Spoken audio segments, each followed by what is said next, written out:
Sheriff's Department! Hold on! Wait a minute! Got some search warrants for your property here. We need to come in and talk to you, all right? On a pretty day in June of 2023, 17-year-old Valerie Tindall got up and headed to work. She was part of a lawn mowing crew, and it was a perfect day to earn some money and catch some rays on the day that would never see temperatures rise out of the 70s. It should have been a perfect day, except that her boss said that she never arrived and she never came home that evening or ever again.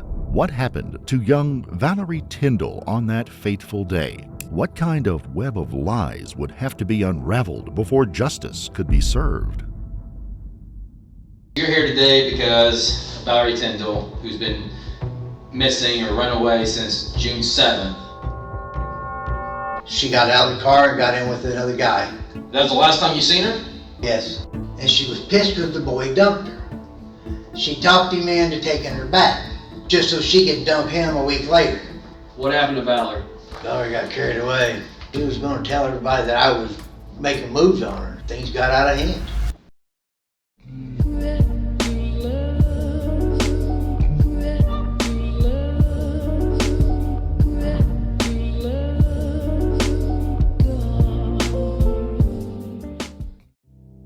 Before we begin, we would like to extend our deepest sympathies to the family and loved ones of Valerie Tindall, a young woman taken just as her life was beginning to blossom. Arlington, Indiana is a small community just outside of Rushville, Indiana. Home to just over 400 people, it's the kind of place where if you're a teenager, you're looking for a way out. In the case of Valerie Tindall, she was one of those kids. She struggled with schoolwork up until the last couple of years, but things had recently clicked and she had turned her grades around, reflecting the bright young person that she was. She was the middle of 3 children in her family, and she was ready to get out on her own and make her own way in the world. And then, June 7th, she just disappeared. She just told her family that she was headed to a mowing job, climbed into her green Honda Accord, and off she went. When she didn't come home that evening and she didn't answer calls to her phone, her mother, Sheena Sandifer, got worried. Calling around, she found out that none of the young woman's friends knew where she was, and her boss, Patrick Scott, said that she had never turned up for work that day. The next morning, Sheena called the Rush County Sheriff's Office reporting her daughter as missing and asking if an Amber Alert could be issued. The Indiana State Police would not issue an Amber Alert at that time because the case did not meet the strict requirements to do so. Rush County Sheriff's Officer Major Joshua Brinson did immediately start an investigation into her disappearance. Local officers were put on alert, and traffic cameras throughout the area were checked for any signs of the young woman or her car. They also canvassed the community, checking in with her friends and co-workers, but to no avail. On Saturday, June the 10th, with no sight or sign of Valerie anywhere, the state police did put out a silver alert statewide for the missing girl.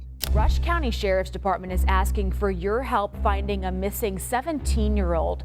This is Valerie Tindall. She is missing from Arlington, Indiana. She was last seen around noon on Wednesday. The Sheriff's Department says she is believed to be in extreme danger. In the coming days, her Honda Accord would turn up, backed into a parking space at an apartment complex. The license plate had been removed. Perhaps she was hiding out with some friends who lived there. As police had discovered, there had been some disagreements at home between her and her parents, according to some friends and neighbors they had spoken with. There was one potential connection that the police made, and they had to see if they could find any clues that might bring them closer to finding the young woman. They called in her boss, Patrick Scott, who happened to have a contract mowing lawns at that apartment complex as well. Patrick came in to speak with the officers. He'd already given a story that Valerie had not shown up for work that day. Now, on June the 26th, over 2 weeks later, he was ready to admit that he had misled investigators. All right, Patrick, so you're here today because Valerie Tindall, who's been missing or run away since June 7th, which was a Wednesday of this, right? Right. Now, you know Valerie because a couple different ways here. One, she's your neighbor, right? Right. She lives there kind of like in front of you? Yeah. Okay. And she also works for you, right? In the Right. summer, to help mow grass and things Part-time, like that, right? yeah. Part-time, okay. And when she does that grass, when she does mow grass for you and works with you, is she usually with you? Do you drive her from job to job? Yes, So you guys are always together? yes. Okay. So there's never a time where you have her meet you at a job? You bring Just once, just once? just once. How long ago was that? Before June? Before she ran away? Yeah, Before she left? Okay. yeah. Right after, shortly after school let Okay. out. All right. Okay. So I spoke to you at your house on about, I think it was Saturday, June 10th. I saw you outside. Do you remember me stopping by? Yes, Okay. And I asked you that day when you saw Valerie last, right? right. And you remember what you told me? Tuesday, You told me Tuesday before Wednesday, the Wednesday before she gone, right? right. And that's not true, is it? No, Okay. When was the last time you saw Valerie? Wednesday afternoon. Wednesday afternoon. Where did you meet up with her at? South High Gardens. South High Gardens in Shelbyville. Yes. Okay. What were you driving at that point? I had my truck and the car both. You had the truck and the car, both at South High. South High. Right. So what did you drive there that day The truck. with your trailer too? Yes. Okay. How did the car get there? I had moved it there like the day before, 2 days before, Why did you do that? because she was going to take off.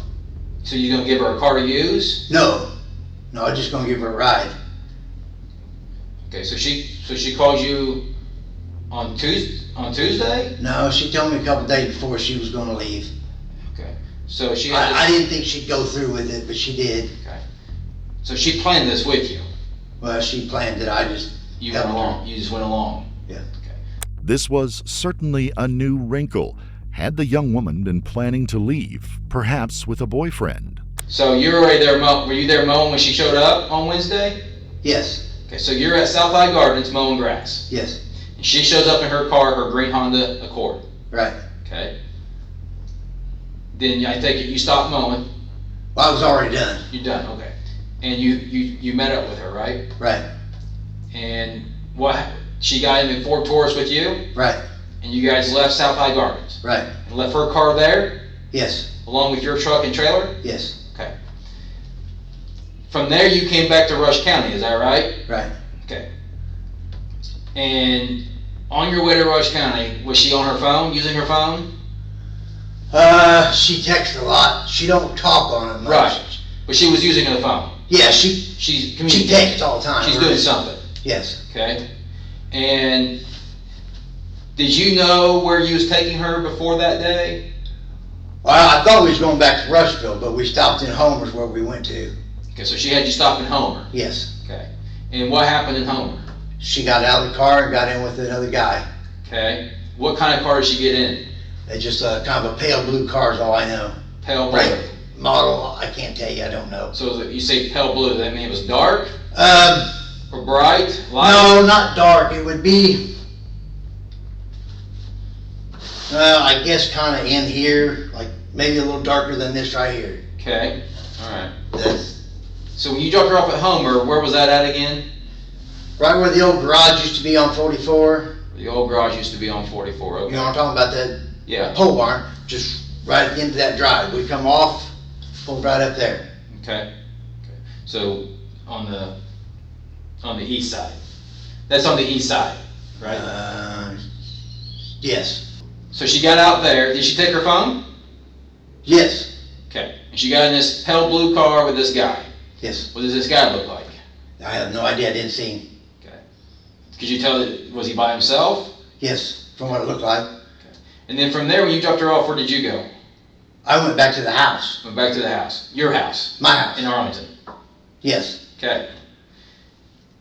That was the last time you seen her? When I dropped her off, yes. That's the last time you talked to her? That was the last time I talked to her. Okay. Yes.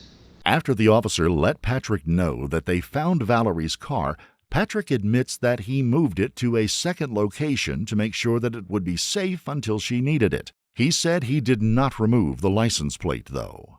Now, I'm just going to kind of be honest with you here for a minute, Patrick, okay? So, her phone location, which way did you say the blue car went on that day when you dropped her off? Which way what? The blue car, the day you dropped her off on Wednesday, which way did you go?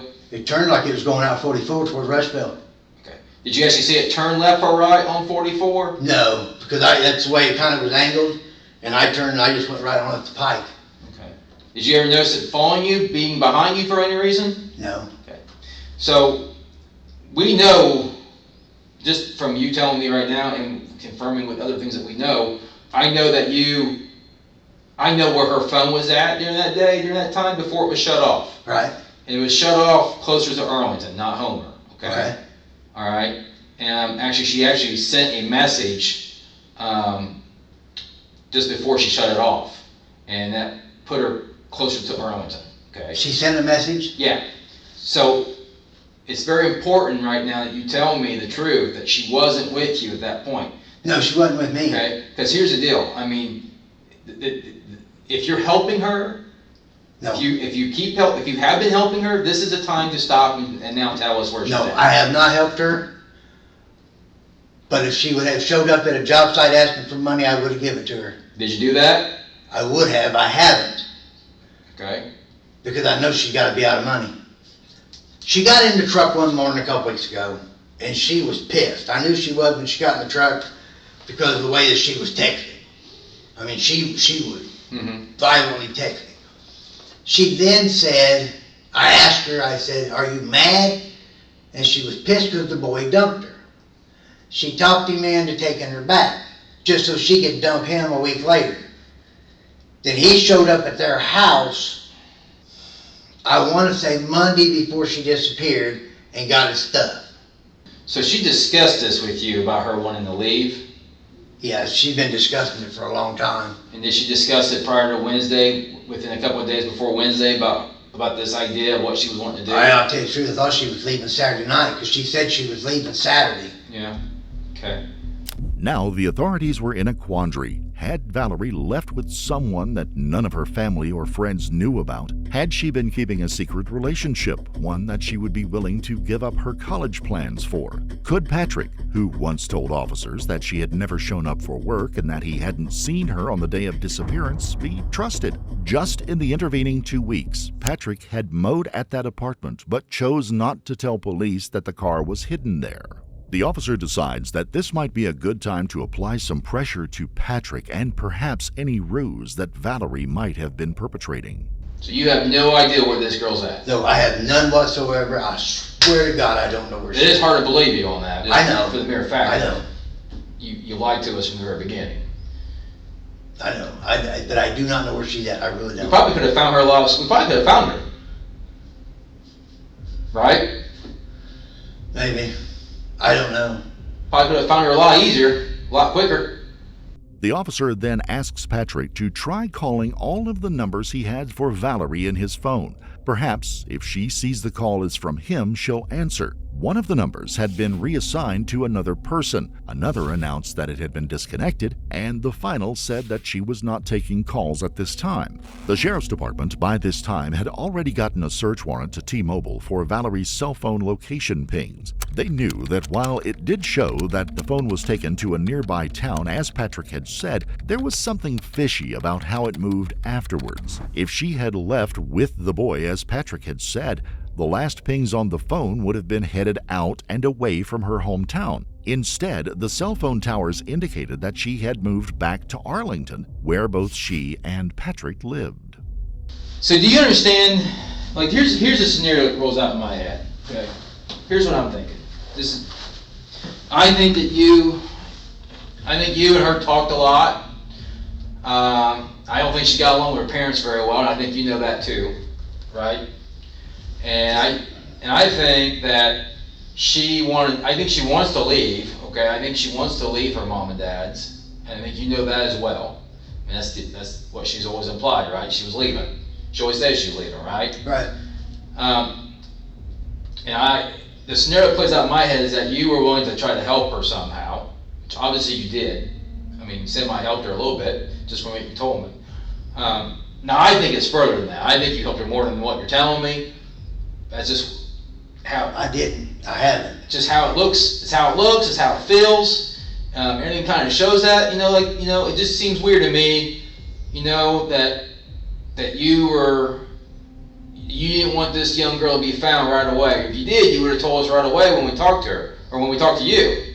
Or you would have said something on Wednesday. I think you knew on Wednesday that she was missing, right? You knew Wednesday something was wrong, right? Yeah. Because I noticed that in your text messages that let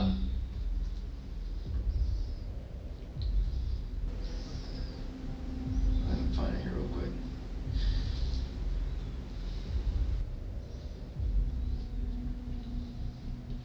I mean, I noticed that on Wednesday, June 7th, when she told you she's going to be there soon. You remember that? No, but It said, I'll be there soon.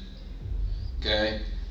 And at 5:40 p.m., you asked her where she was. You said, hey, where are you? Okay?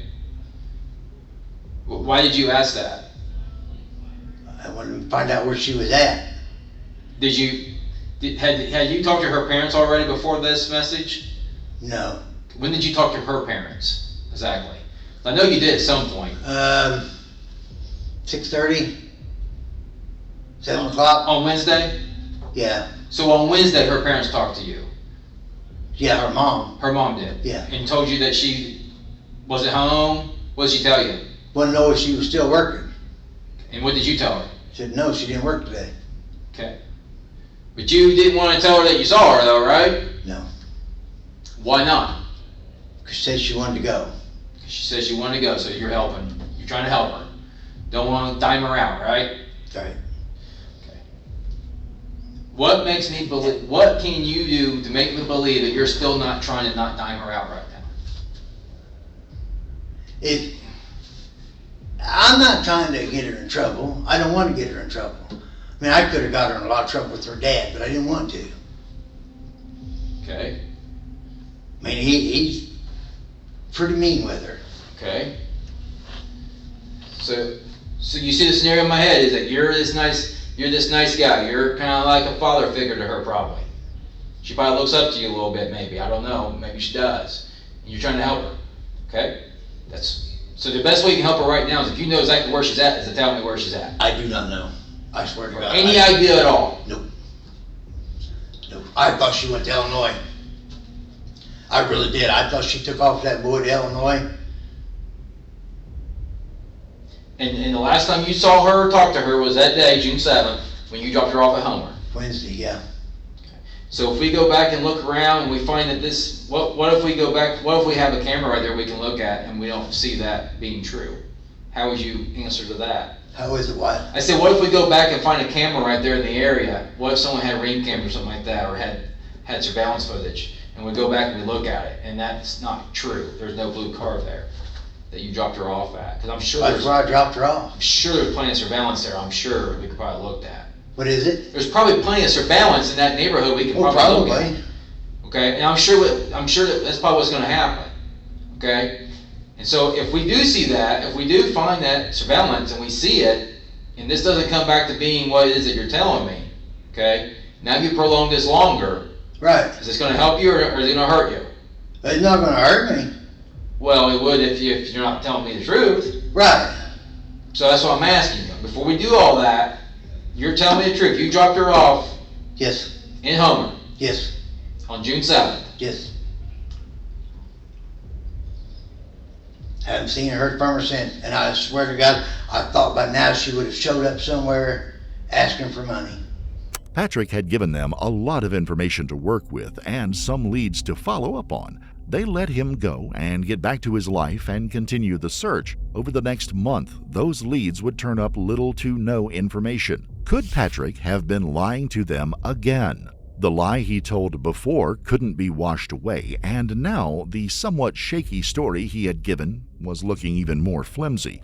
They could make the case for providing false information to police during an investigation. A decision was made to apply that bit of pressure and not just squeeze Patrick a little bit more, but use it to obtain search warrants for the man and his properties. I have some search warrants to execute today for you, okay? Okay. So, run through them real quick. What search warrants we got? I've got 3 search warrants to execute, okay? Okay. So one search warrant's going to be for 2 swabs of the inside of your mouth, okay? And I'll Okay. read it to you. But I'll just explain them to you and then I'll read them all to you Okay. individually, okay? So the first one that we'll do is for the swabs of your mouth. The second search warrant is for the address for the property, okay? And the third search warrant is for okay? That's what the 3 search warrants are for. I will read them to you, and then I'll sign them when we execute them, okay? The search of the 2 properties, located just a few houses apart from each other, would turn up nothing. Patrick was out on bond, and he had become a dead end. In addition, while an old boyfriend of Valerie's told police that he talked to her days before her disappearance, he had not seen or heard anything since. He did corroborate Patrick's story that she had been talking about running away.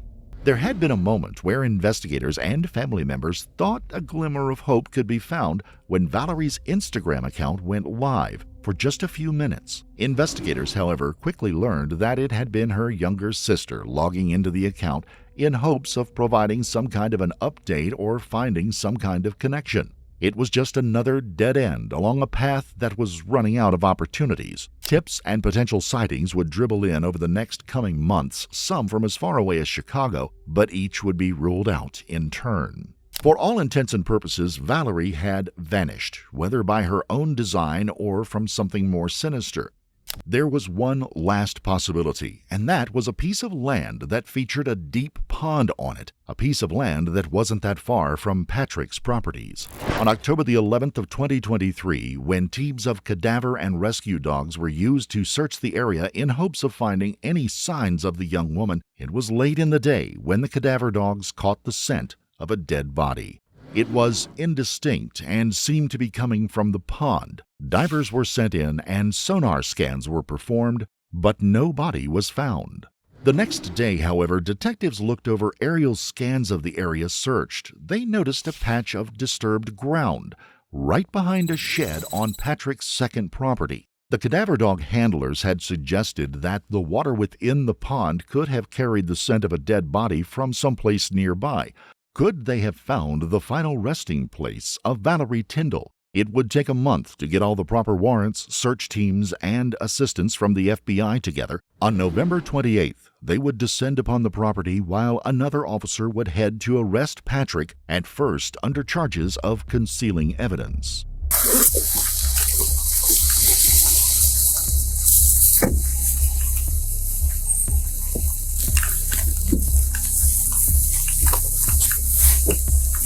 Guess we should have talked about that other property. Scared. This is running.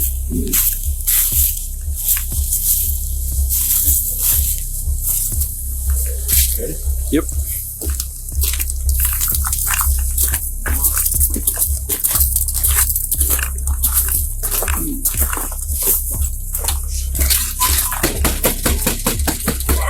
Sheriff's Department! Just chill. Just chill. We're not gonna knock it. We're not gonna kick it in. Just chill. We're not gonna kick it in. We'll come to it.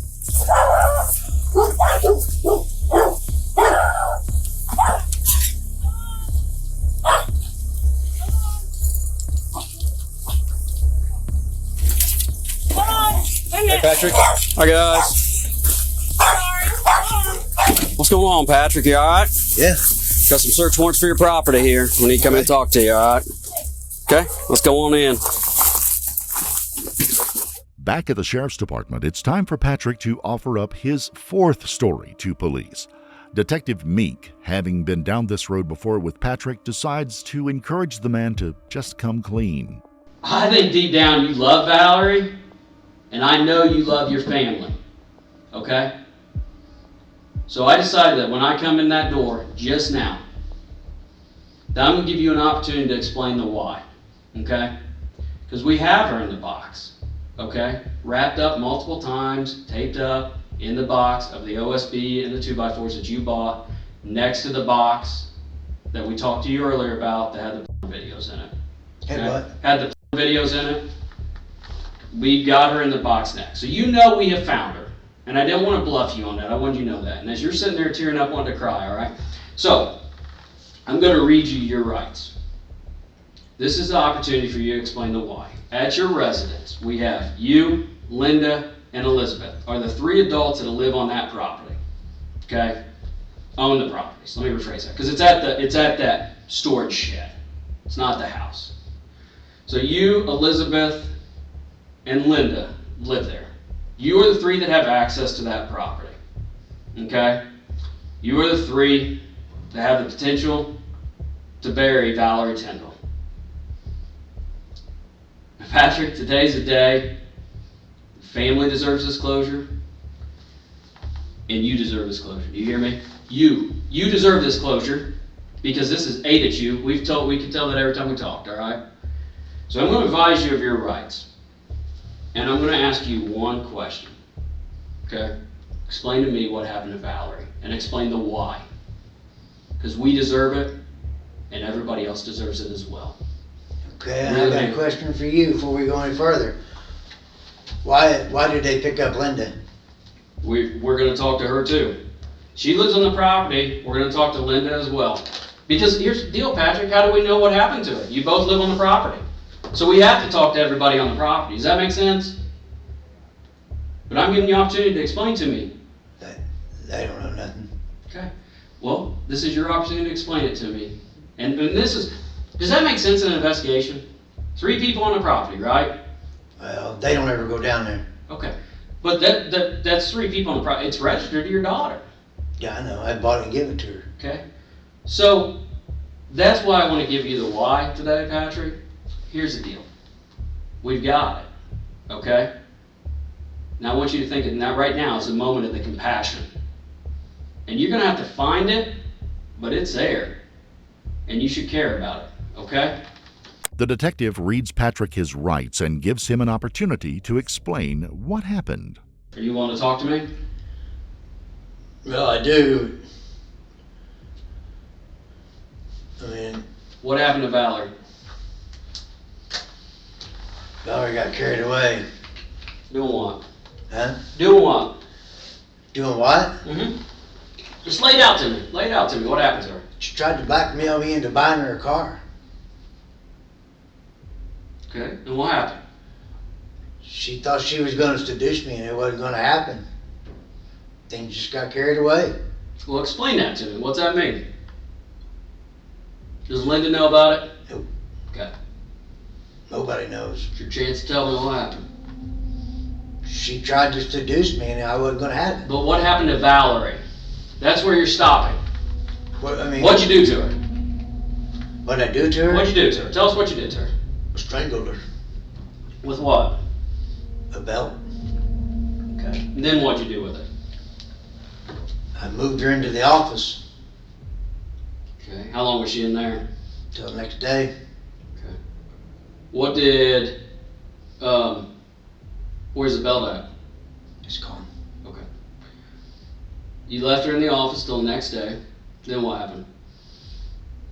Then when I got home the next day, I just made that box.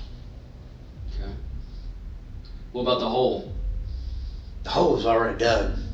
But it wasn't for that, it was because I was going to throw concrete in it. What about the other box?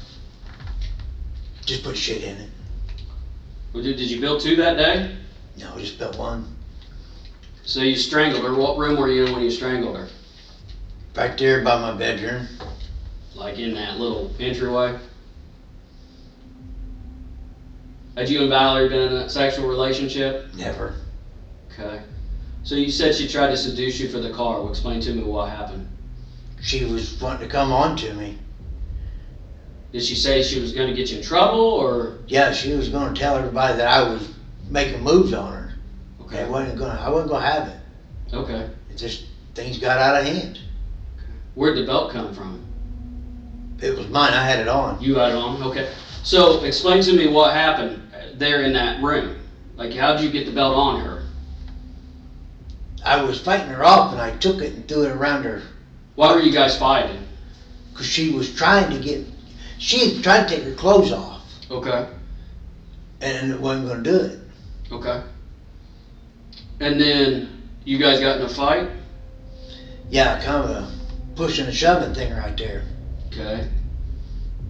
And then you took your belt off, and then what happened? I put it around her neck and I held on to it till she quit. How long did you hold that? Give me a ballpark of how long you held the belt. On her? Yeah. Just quit moving. Okay. Did you know she was dead then? I pretty much figured so. Okay. Patrick would say that he had offered to help her out by buying her a cheap car, something under $3,000 or less, and that she could pay him back over time. But she wasn't having any of that, and she demanded a new car. Incredulous of his story, the detective changes his questions to ask Patrick if he had removed the license plate from Valerie's car. The man admitted that he did, and then he took it and the keys and threw them into a river as he drove over a bridge. Detective Meek would then get back to having the man discuss the murder and what he did afterwards. So you wrapped her in like black, it looks like a trash bag to me, or it's black plastic. Yeah, whatever I had around there. What is that? Is that like landscaping stuff or? Probably what I used it for. Okay. And then you taped her. You wrapped her and taped her multiple times. Okay. Do you remember doing that? Yeah. Okay, why? Why? Yeah, what was the reasoning? Like what was going through your head when you did it? I know why. I'm just asking you. Just get rid of her. Okay. Was it the smell? Not yet. I mean, was it to prevent the smell? Is that what it was? I don't know. I just wrapped her up in plastic. Okay. And then you put her in that box that you built. Yeah. Right. And then how did you get her from, did you carry her over to that box? Or did you build the box, bring it over, put her in it, and then pull the box over? How'd you get the box? How'd you get her from the office to the box? I drug her. Okay. Like through your neighbor's yard? Oh, no. The box, I took it in the house. Okay. So you took it in the house and you put her in the box in the house. Yeah. And then you screwed it shut? Huh? You screwed it shut in the house? Yeah. Okay. Then how did you get the box from there to your other property? Two-wheeler. Okay, dolly. Yeah. Okay, all right. And then did you stick it up and dolly it across? Okay. And then you did that after the box? Like you did that like right after? Yeah. Okay. And you said the hole was already there. It was a pretty deep hole. Yeah. You didn't have to dig any of it? I already dug a bunch of it. Okay. See, I dug all that because I had been looking for the well on the back of the house. Okay. Reports from officers on the scene and the FBI said that when they began excavating with hand shovels, it took some time to get down to a rectangular box made from 2x4s and composite boards often used in sheeting for construction. The box was opened. It contained papers and a large number of VHS tapes, but no body. After removing the box, members of the evidence recovery team continued to dig down, hitting a layer of trash and then a layer of unopened Quikrete concrete bags. Once those items were removed, yet another large rectangular wooden box was found. Once it was exposed to air, a stench of decay rose from the box. The box was removed and a canopy erected over it. Within would be found the black plastic-wrapped body of a female. What was Valerie saying when this was happening? What she was saying to you? That's what I can remember. Okay. Was she struggling when you were when you were strangling her? Yeah. Okay. What were you saying to her? I didn't say nothing. Okay. I just knew she wasn't going to blackmail me. Yeah. So because of the blackmail, was that your intention to kill her? To avoid the blackmail? She was going to tell everybody that I had my way with her, and that never happened. Okay.